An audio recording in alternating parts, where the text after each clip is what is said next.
Do you believe it's crucial to obey? Is obeying only partially as significant as obeying wholeheartedly? Absolutely not. There's a clear distinction between partial obedience and full obedience. One leads to obedience, while the other, well, leads straight to disobedience, which can have significant consequences. A prime example from the Bible is King Saul of Israel, who initially followed God's commands and experienced success in battles. However, his disobedience later caused him to lose both his throne as well as his life. Before the time of Saul, the Israelites were led by judges, prophets, and priests, with God as their ultimate authority and guide. The request for a human king came from the Israelites' desire to emulate the nations surrounding them, who were governed by monarchs. Despite God warning them about the potential pitfalls of having a human king, the Israelites persisted in their request, and Saul was anointed as their first king. Saul was anointed king over Israel around 1050 BC, which indeed predates Jesus' birth by over a millennium. Saul's physical appearance, particularly his tall stature, certainly made him a striking figure and perhaps contributed to the perception of him being fitting for kingship. However, as his reign progressed, his obedience to God waned, leading to his downfall and the eventual establishment of a new dynasty under King David. Saul initially showed promise as a king of Israel. He won battles and demonstrated devotion to God, which bolstered the confidence of the Israelites in his leadership.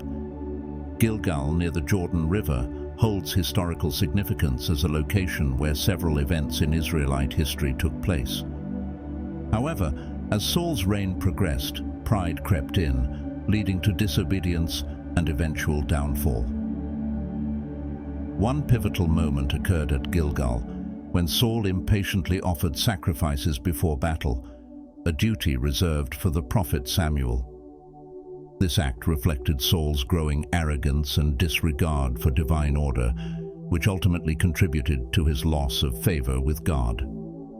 Saul awaited Samuel at Gilgal to perform a sacrifice before leading his army into battle. Samuel had instructed Saul to wait for 7 days.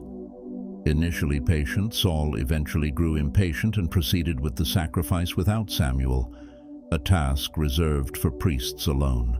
This act was deeply erroneous, disregarding established religious protocols. As soon as Saul completed the sacrifice, Samuel arrived.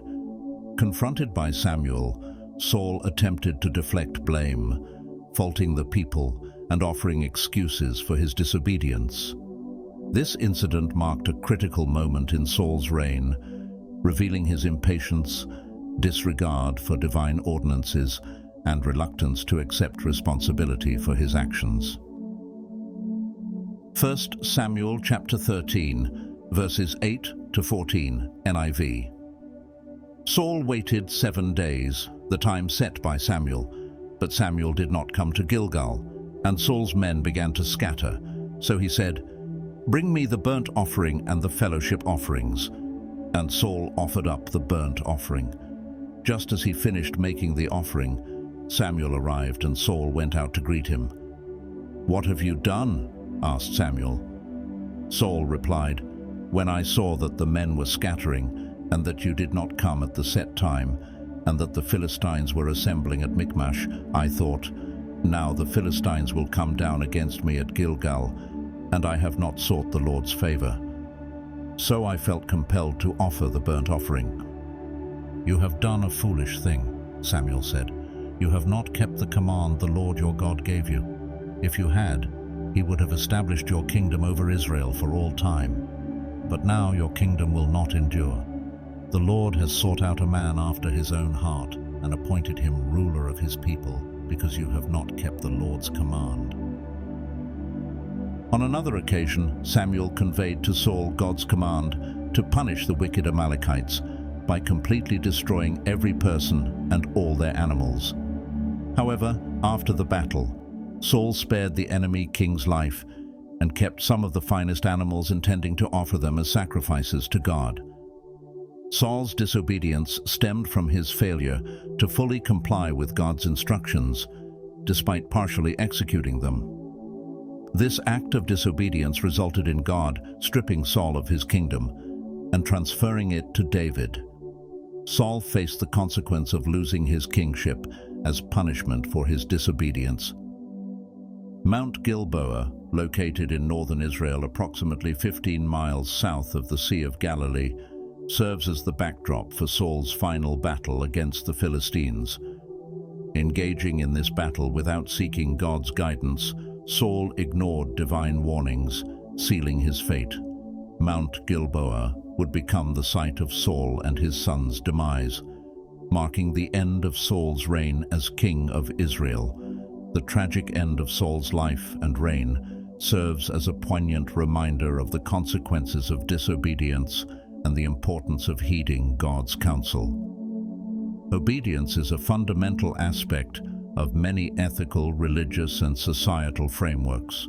In the case of Saul, his partial obedience ultimately led to his downfall, highlighting the importance of complete adherence to divine commands and principles.